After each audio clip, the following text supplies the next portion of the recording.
سورہ بقرہ کی آیت نمبر 92 میں جو موضوع چل رہا تھا کہ ان کے دلوں میں جو ہے وہ بچے کی محبت کو ڈال دیا گیا، تو ان کی اپنی تورات میں یہ واقعہ یوں لکھا ہوا ہے کہ اس بچے کو جو ہے وہ جلا دیا گیا تھا، پھر اس کی راکھ کو جو ہے وہ پانی میں بہا دیا گیا تھا۔ تو جس پانی میں وہ راکھ بہائی گئی تھی تو کچھ لوگوں نے وہ پانی پی لیا تھا، تو گویا کہ ان کے اندر جو ایک شرک تھا یا جو ایک ان کی خصلت تھی وہ کہیں ختم نہیں ہوئی، اور انہوں نے یہ عمل کیا، اور اس کی تصدیق جو ہے وہ قرآن پاک بھی کرتا ہے۔ تو یہاں پہ مفسرین کرام یہ فرماتے ہیں کہ انہوں نے یہ سارا عمل جو کیا تھا، قرآن پاک نے اس کو کس طرح سے بیان کیا کہ ان کے دلوں میں محبت جو ہے وہ پلا دی گئی، حالانکہ ان کے پیٹوں نے وہ پانی پیا تھا کہ جس پانی کے اندر اس بچے کی راکھ کو جو ہے وہ بہایا گیا تھا۔ تو گویا کہ قرآن جو ہے وہ تصدیق کرتا ہے، یہی اس آیت مبارکہ کے اول حصے میں کی گئی۔ تو ان کی بہت ساری باتیں جو کہ صحیح ہوتی ہیں وہ اس کی قرآن پاک تصدیق بھی کرتا ہے، اور جو غلط ہوتی ہیں اس کی قرآن پاک جو ہے وہ تردید بھی کرتا ہے۔ پھر آیت مبارکہ میں لفظ عجلہ جو استعمال کیا گیا ہے یہ عجلہ سے ہے، اور عجلہ ہماری اردو زبان میں عجلت لفظ جو بولا جاتا ہے کہ جلدی کرنا، تو اس لفظ کے اندر ایک تاثر جو دیا جاتا ہے، بعض مفسرین کرام نے فرمایا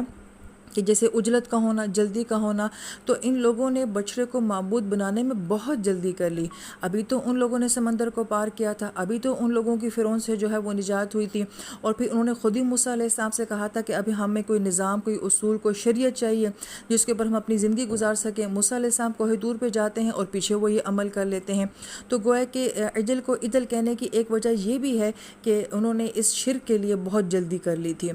اور پھر یہ لفظ جو ہے موسیٰ علیہ السلام کے بارے میں بھی قرآن پاک میں آتا ہے کہ جب موسیٰ علیہ السلام کو اللہ تعالیٰ نے کوہ طور پہ اپنی ملاقات کے لیے بلایا تو آپ اپنے وقت سے پہلے پہنچ گئے، تو اللہ پاک نے فرمایا کہ وما عجلک، کہ موسیٰ آپ کو کس چیز نے جو ہے وہ جہاں جلدی آنے پہ آمادہ کیا؟ تو آپ نے فرمایا تھا کہ اللہ تعالیٰ آپ کی ملاقات کے شوق نے مجھے یہاں جلدی آنے پہ آمادہ کیا۔ تو گویا کہ اسی لفظ سے عجلک کا لفظ جو استعمال ہوا ہے کہ ان کے نبی جو ہیں وہ اللہ تعالیٰ کو راضی کرنے میں وہ جلدی کر رہے ہیں، اور ان کی قوم جو ہے وہ اللہ کو ناراض کرنے میں جلدی کر رہی ہے۔ اور یہ لفظ قرآن پاک میں بہت مرتبہ استعمال ہوا ہے، وَيُحِبُّونَ الْعَاجِلَ کہا گیا ہے کہ انسان جو ہے وہ عجلت کو پسند کرتا ہے، یعنی کہ جلد چیز کو پسند کرتا ہے، جس چیز کا رزلٹ جلدی آ جاتا ہے، جس کا ریئیکشن جلدی آ جاتا ہے۔ اور اس سے مراد عموماً دنیا کی زندگی لی جاتی ہے کہ انسان جو ہے وہ جو سامنے نظر آ رہا ہے اس کو پسند کرتا ہے، اور جو دور نظر آ رہا ہے، جو مرنے کے بعد ہے، اس کو انسان جو ہے وہ اہمیت نہیں دیتا ہے۔ لہٰذا اس لفظ کے اندر بذات خود اس کے اندر بہت سارے معنی جو ہیں وہ موجود ہیں۔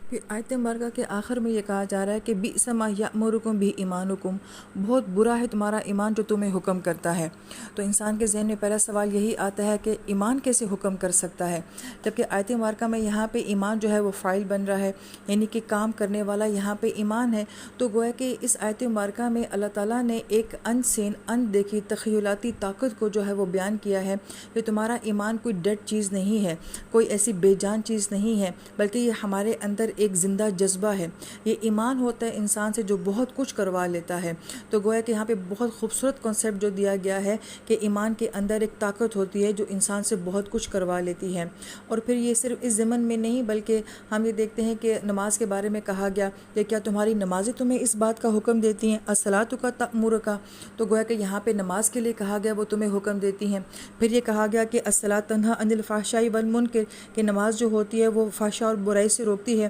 تو نماز کیسے روکتی ہے؟ نماز تو بولتی نہیں ہے۔ تو گویا کہ نماز جو ہم پڑھتے ہیں اس کے اندر ایک ایسی طاقت ہے جو کہ انسان سے بہت کچھ اچھا کروا لیتی ہے اور بہت کچھ برا جو ہے وہ چھڑوا دیتی ہے۔ تو یہ بہت خوبصورت جہاں پہ مفسرین کرام جو نقطہ بیان کرتے ہیں کہ یہاں پہ یأمرکم کا لفظ آ رہا ہے، وہ بھی مضارع کے ساتھ آ رہا ہے کہ تمہارا ایمان مسلسل تم سے جو ہے بہت کچھ کرواتا رہتا ہے، اگر وہ ایمان زندہ ہو، اگر اس ایمان کے اندر اخلاص ہو۔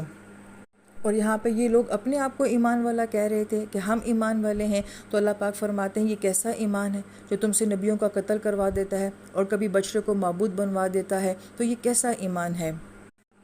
پھر آیت نمبر 94 میں یہ کہا جا رہا ہے کہ نبی ان سے کہہ دیجئے کہ اگر یہ سمجھتے ہیں کہ آخرت میں ان کے لیے بہت خاص مقام ہے تو پھر یہ موت کی تمنا کیوں نہیں کرتے، کیونکہ جس انسان کو یہ معلوم ہو کہ میرا مرنے کے بعد بہت خوبصورت مقام منتظر کر رہا ہے تو وہ تو موت کو دل و جان سے چاہے گا۔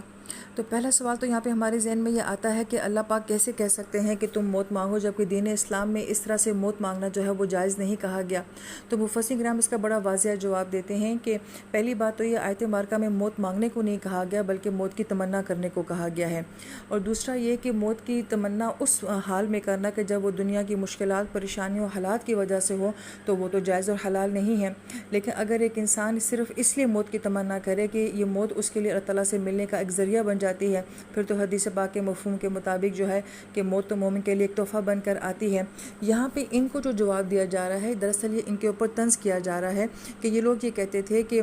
ہمارا آخرت میں بہت خاص مقام ہے، تو جس کے لیے آخرت میں خاص مقام ہے تو وہ تو اس دنیا میں نہیں جینا چاہے گا۔ تو گویا کہ ان سے کہا جا رہا ہے کہ تم موت نہ بھی مانگو، موت کی تمنا رکھتے ہو، کیا تمہاری موت کے بارے میں کیا سوچ ہے، تمہارے اس کے بارے میں کیا جذبات ہیں؟ تو گویا کہ یہاں پہ موت کی تمنا اور اس کے بارے میں جو ان کی فیلنگز اور ان کے جذبات ہیں اس کے بارے میں بات کی جا رہی ہے۔ اور پھر اگلی آیت مبارکہ میں کہا جا رہا ہے کہ وہ ہرگز کبھی بھی جو ہے وہ موت کی تمنا نہیں کریں گے، اور وجہ کیا بیان کی جا رہی ہے؟ بِمَقَدَّمَتْ أَيْدِيهِمْ، کہ جو ان کے ہاتھوں نے آگے بھیجا ہے اس وجہ سے۔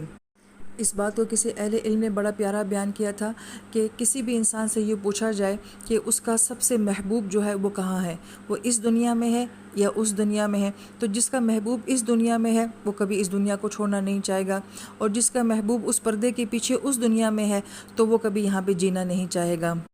لہٰذا بما قدمت ایدیہم میں ایک پورا فلسفہ جو ہے وہ بیان کر دیا گیا ہے کہ انسان کیوں مرنا نہیں چاہتا اور اس کو کیوں قبر سے ڈر لگتا ہے۔ تو دراصل میں انسان کو موت یا قبر سے نہیں بلکہ اپنے اعمال، اپنے گناہوں سے ڈر لگ رہا ہوتا ہے، کیونکہ وہ جانتا ہے کہ اس نے کیا کیا ہے، اور جو اس نے کیا ہے وہ آنکھ بند ہونے کے بعد اس کو سب نظر آ جائے گا۔ اگر ایک انسان نے آخرت کی تیاری کی ہو، احتیاط کے ساتھ زندگی گزاری ہو، تو اس کے اندر یہ خوف نہیں ہوتا، وہ کبھی بھی موت سے ایسے نہیں ڈرتا جیسے کہ گنہگار انسان ڈرتا ہے۔ لہٰذا بما قدمت ایدیہم میں بہت خوبصورت انداز سے اللہ پاک نے فرمایا کہ جو تم نے آگے بھیجا ہے نا، اس وجہ سے تم آگے جانا نہیں چاہتے ہو۔ پھر اگلی آیت مبارکہ میں اللہ پاک فرماتے ہیں، جو کہ آیت نمبر 96 ہے، کہ آپ سب سے زیادہ موت کے اوپر حریص کن لوگوں کو پائیں گے؟ وہ لوگ جنہوں نے شرک کیا ہے۔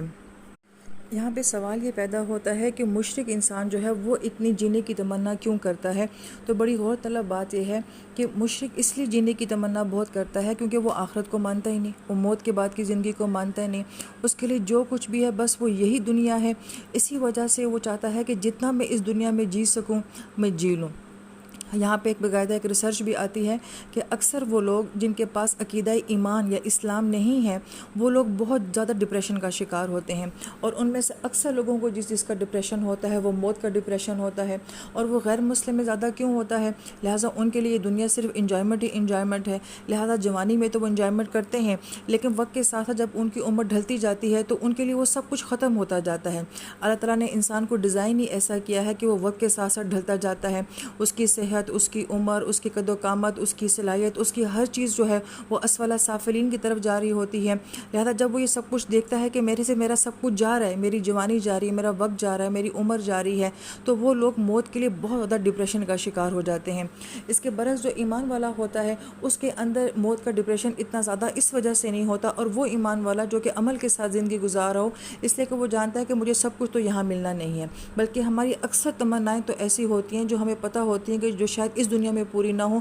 مگر وہ مرنے کے بعد پوری ہو جائیں گی۔ لہٰذا مومن کو تو انتظار ہوتا ہے کہ جو سب کچھ مجھے یہاں نہیں مل سکا وہ مجھے اگلی زندگی میں ملے گا۔ ایمان کتنی بڑی نعمت ہے جو اس موت کے خوف سے، اس موت کے ڈپریشن سے جو ہے وہ انسان کو بچا لیتی ہے، کیونکہ ہم میں سے ہر انسان یہ عقیدہ رکھتا ہے کہ اصل زندگی تو میری مرنے کے بعد شروع ہوگی۔ اللہ ہمیں ایسی زندگیاں گزارنے کی توفیق دے کہ ہم واقعی مرنے کے بعد اصل جینا جو ہے وہ وہاں جا کے جی سکیں۔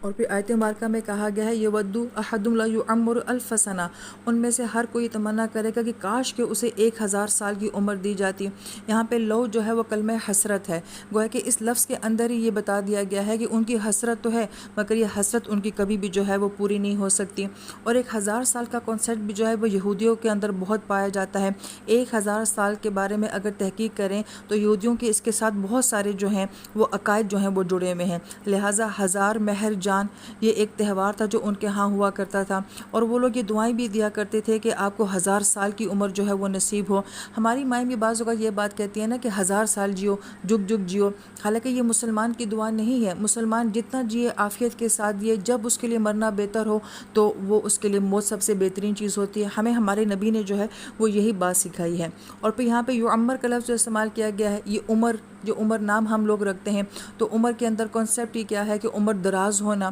اور عرب لوگ بھی جو ہوتے تھے وہ ایک دوسرے کو عمرک اللہ کی دعائیں دیا کرتے تھے کہ اللہ تعالیٰ تمہیں جو ہے بہت لمبی، بہت دراز عمر دے۔ تو گویا کہ ان کی یہ تمنا ہوتی تھی کہ ہمیں بہت دراز عمر جو ہے وہ ملے۔ ابھی آیت مبارکہ کے آخر میں یہ کہا گیا ہے کہ اگر انہیں اتنی عمر دے دی جائے،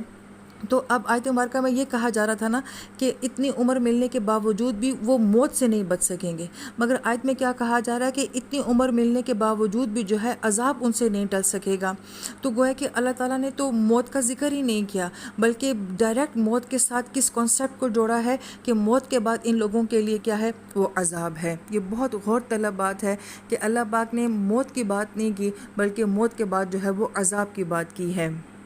اور لہٰذا یہاں پہ زندگی کی بات کی جا رہی ہے، موت کی بات کی جا رہی ہے۔ تو آیت مبارکہ کی تکمیل کس بات پہ ہوئی ہے کہ واللہ بصیر بما یعملون، کہ جو کچھ وہ عمل کر رہے ہیں، مضارع میں بیان کیا گیا ہے کہ جیسی زندگی وہ گزار رہے ہیں وہ دیکھی جا رہی ہے۔ تو گویا کہ جیسی زندگی ہم آج گزار رہے ہیں، ایسی ہی موت ہمارے لیے آگے منتظر ہے۔ اللہ تعالیٰ سے دعا ہے کہ اللہ تعالیٰ ہمیں ایسی زندگیاں نصیب فرمائے کہ جن کا انجام بہت خوبصورت ہو۔ آمین یا رب العالمین۔